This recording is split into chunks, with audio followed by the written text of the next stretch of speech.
Assalamualaikum warahmatullahi wabarakatuh. Selamat pagi, selamat siang, selamat sore, selamat malam, dan selamat dunia akhirat, langit dan bumi. Senang sekali saya kembali menjumpai Anda di channel Imron Kaya Raya.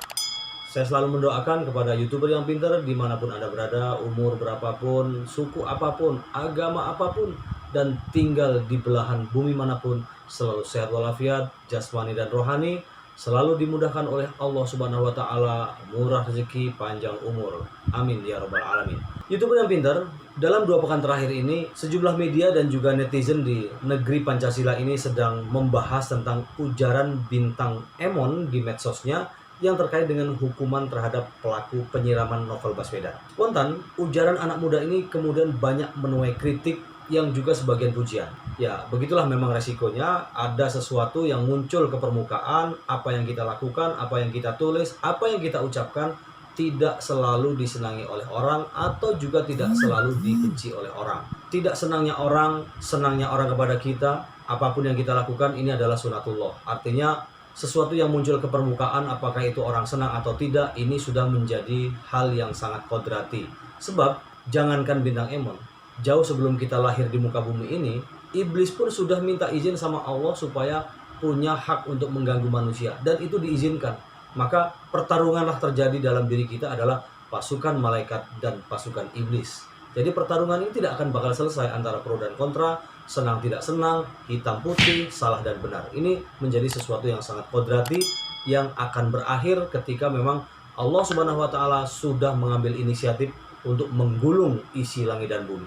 YouTuber yang pintar bicara tentang kritik, teguran, dan juga ujaran kebencian, makian, ejekan, ledekan, atau sejenisnya. Kita bisa flashback ke belakang jauh sebelum kemerdekaan terjadi. Kita akan belajar dengan 2 tokoh. Pertama, tokoh Kiai Haji Agus Salim adalah tokoh pejuang kemerdekaan. Yang kedua, tokoh yang sudah kita kenal yaitu Kiai Haji Abdurrahman Wahid atau yang kita kenal Gus Dur. Nah, bagaimana kita belajar dari Kiai Haji Agus Salim dan Gus Dur menanggapi kritik tajam yang dilontarkan kepada dirinya atau bahkan kepada kebijakannya, dan apa pula hubungannya dengan bintang Emon? Simak video ini sampai tuntas. Jangan lupa subscribe, like, dan share supaya Anda tidak ketinggalan dengan ragam informasi dari channel Imron Kaya Raya.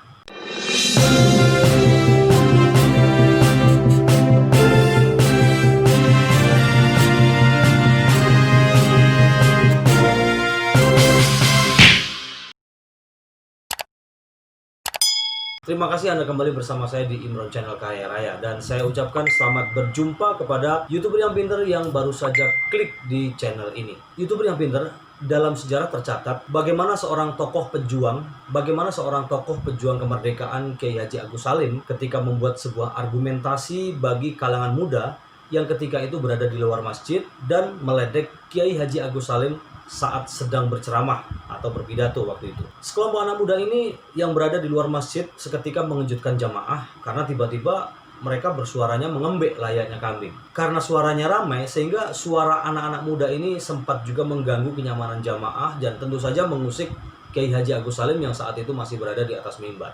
Jadi kurang lebih kalau misalnya kita menirukan kambing seperti ini. Be, be.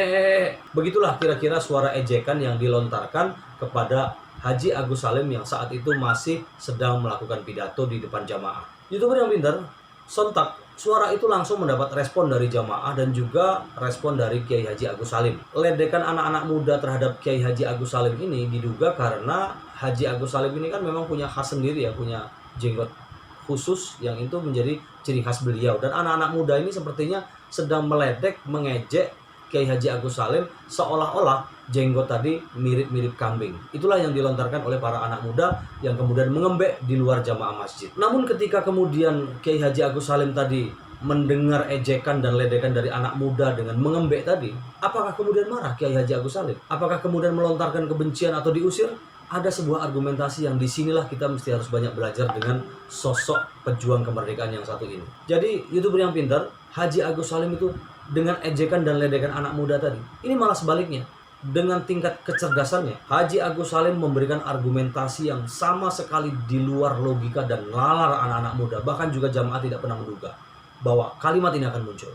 Walaupun ini bukan mengutip secara langsung, tetapi paling tidak redaksinya seperti ini. Para jamaah sekalian, syukur alhamdulillah ternyata pada pengajian kali ini yang hadir di tengah-tengah kita bukan hanya bangsa manusia, tetapi juga ada barisan hewan. Di antaranya yang hadir di tengah-tengah kita adalah barisan kambing. Namun mohon maaf kepada para kambing, saat ini kami sedang membahasakan dengan bahasa manusia. Jadi nanti setelah pengajian ini selesai, nanti saya akan menyampaikan khusus dengan bahasa hewan atau bahasa kambing.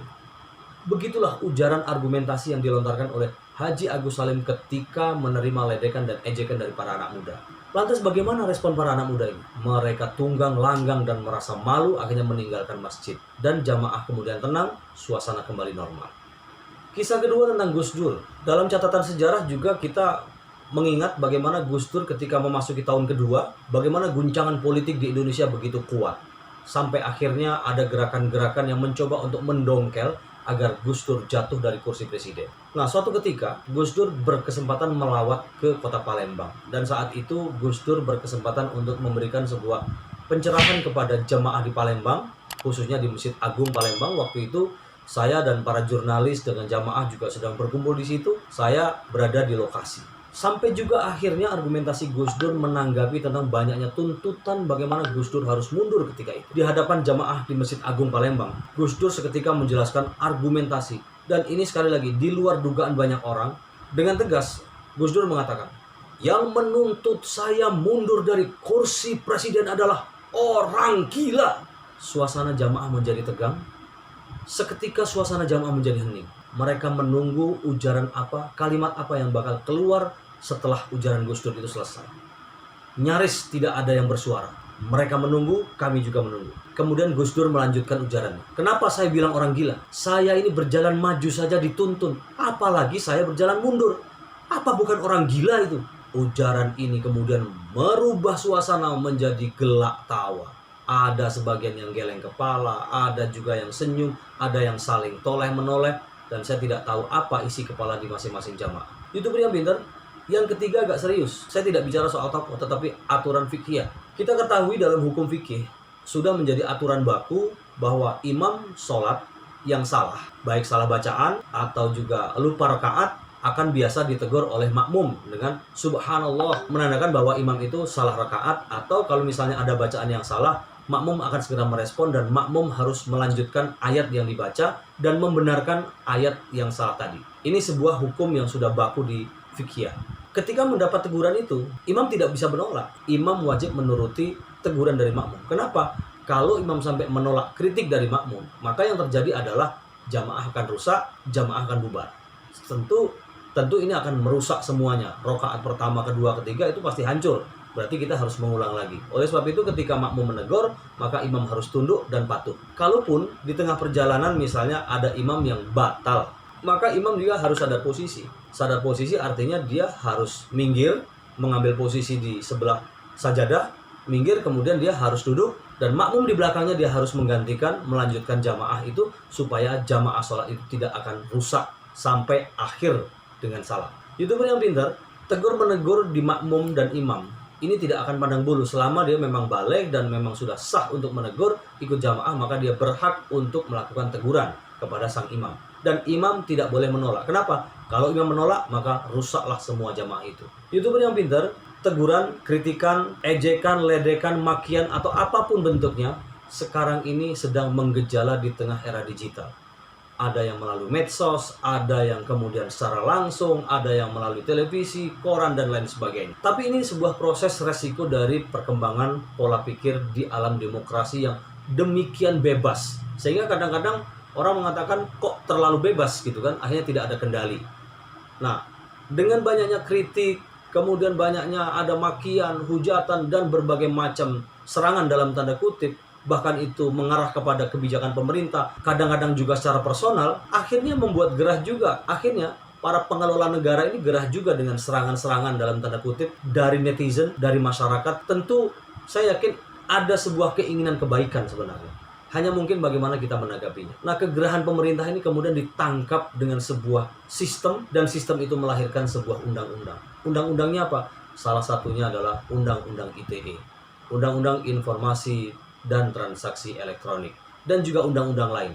Yang intinya di situ akan membuat sebuah jeratan-jeratan bagi orang, bagi warga yang diidentifikasi, diindikasikan mengejek personal, mengejek simbol-simbol negara dari tingkat presiden, gubernur, kepala daerah, sampai dalam tingkat personal bagi para pengelola negara. Efeknya apa? Efeknya sejak undang-undang ini kemudian diberlakukan, ya jelas satu persatu ada yang tumbang kan? Satu persatu ada yang tumbang, satu persatu ada yang berjatuhan, satu persatu masuk penjara, ada juga yang kemudian dibully saja, kemudian suruh melapor karena memang dianggap itu tidak terlalu membahayakan, tetapi tetap itu adalah jeratan undang-undang ITE. Kita sangat banyak korban yang sudah terjerat dengan undang-undang ITE dan undang-undang yang lain, terutama pencemaran nama baik.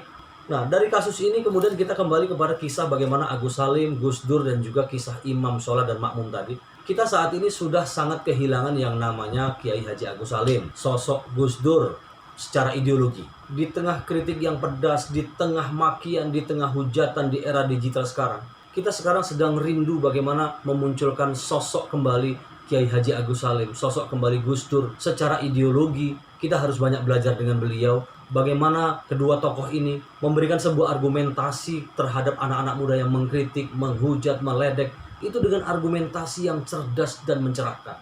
Bukan dengan makian, bukan dengan membalas, dengan kejahatan yang sama, termasuk dengan undang-undang. Jadi YouTuber pinter, di negeri ini ada kritik, ada saran, ada teguran, ada masukan sekalipun yang diniatkan untuk membangun, walaupun niatnya itu untuk memperbaiki sistem. Tapi kalau ternyata kritik itu, masukan itu justru mengganggu kemapanan kezoliman yang tersistem, yang dibangun oleh para mafia dan pengkhianat negara, dipastikan akan kena hujatan juga, kena serangan balik bertubi-tubi. Termasuk juga kita akan dapat serangan dari para buzzer rupiah yang sengaja dibentuk oleh para pengkhianat negara. Ini memang sudah tersistem, jadi memang kita berbuat baik di negara ini akan ada yang nyerang balik bahwa kita ini salah gitu. Nah, ketika kita salah, kita diserang, apalagi ditekan dengan undang-undang, akhirnya kita takut. Ketika takut, kita bersembunyi atau masuk penjara. Akhirnya apa? Akhirnya para kritikus-kritikus, orang-orang yang berpikir kritis itu ditumpulkan oleh sistem dan undang-undang ini. Dan para buzzer rupiah ini membahayakan juga. Karena mereka tidak bicara soal ideologi, bicaranya bagaimana saya dapat duit. Jadi ideologinya adalah ideologi perut. Ideologinya adalah ideologi tengah, ya kan? Bagaimana perutnya kenyang, terserah orang mau jadi pengkhianat atau tidak. Ini membahayakan. Nah, jadi memang di negeri ini kita memang mengkritik, memberikan saran, masukan yang mengganggu sistem, maka kita akan terancam oleh orang-orang yang secara kemapanan dia terganggu. Apalagi itu membongkar rahasia-rahasia patgulipat mereka, kong kali kong mereka. Pasti mereka akan gerah, dan dengan kegerahan itu mereka akan memakai orang-orang tertentu yang bisa dibayar. Jadi YouTuber yang pinter, kalau kemudian ini terus menerus, kalau misalnya kita makmum sebagai simbol rakyat atau rakyat sebagai makmum menegur imam yang salah dan imamnya tidak juga mau dibenari, maka ya aturan tidak pernah akan bisa kita terapkan di negeri ini. Masalahnya apa? Ya masalahnya begini, kalau ada makmum sebagai simbol rakyat yang menegur imam sebagai simbol pimpinan dan pemegang kebijakan negara, maka si imam juga harus tetap tunduk. Tetapi kalau misalnya si imam tadi tetap kekeh dan berdiri tidak mau mengaku kesalahan, imam sudah salah atau bahkan batal, meskipun makmum sudah berteriak-teriak tetapi mereka juga tidak mau meluruskan, akhirnya apa? Jamaah Indonesia ini akan rusak. Gara-gara apa? Imam yang salah ditegur tidak mau. Ini kan membahayakan jamaah Indonesia. Jadi YouTuber yang pintar kaitannya dengan Bintang Emon, kritik-mengkritik, kemudian ada ujaran yang muncul di medsos oleh Bintang Emon.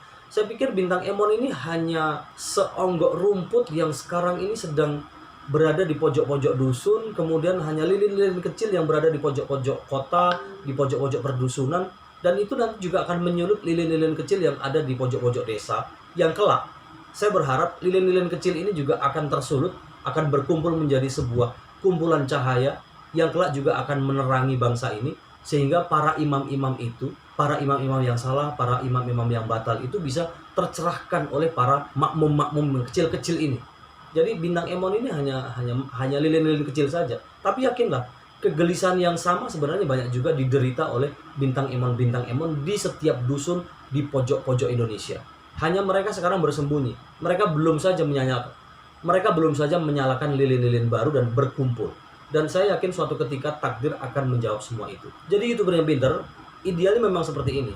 Kalau sejatinya memang imam itu sudah ditegur oleh makmum karena ayatnya salah, atau mungkin rokaatnya kurang, atau rokaatnya salah, Ya seharusnya imam juga harus sadar diri, kemudian imam mengajak para makmum untuk memperbaiki diri dengan cara memperbaiki bacaannya, kemudian rokaatnya juga dibeneri, di ujung sholat dia bisa sujud sahwi misalnya. Ini bagian dari upaya perbaikan.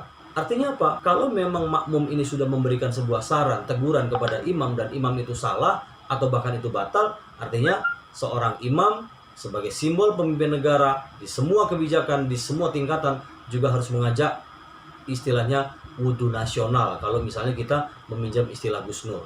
Tujuannya apa? Tujuannya supaya jamaah Indonesia ini tidak batal nasional, kan gitu.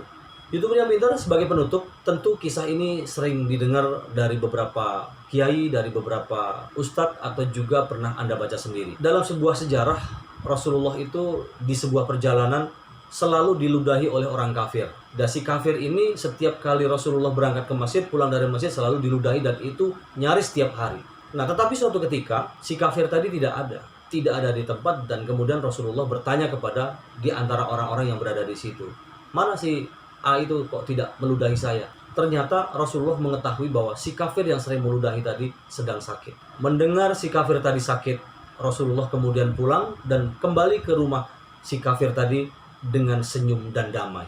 Dia membawa nilai-nilai ilahiyah, dengan membawa nilai-nilai rahmatan lil alamin. Rasulullah datang dengan senyum, Rasulullah datang dengan damai, Rasulullah datang dengan membawa susu dan roti. Dan Rasulullah tidak pernah sekalipun menyuruh para sahabatnya, menyuruh para khalifahnya untuk menyusun undang-undang. Termasuk ketika dia datang pada si kafir, membawa senyum, membawa damai, membawa susu dan roti, dan bukan membawa undang-undang pencemaran nama baik, apalagi undang-undang ITE. Terima kasih, mudah-mudahan bermanfaat. Selamat pagi, selamat siang, selamat sore, selamat malam, selamat dunia akhirat, langit dan bumi. Kita akan ketemu lagi di channel Imron Kaya Raya dengan tema yang berbeda. Wassalamualaikum warahmatullahi wabarakatuh.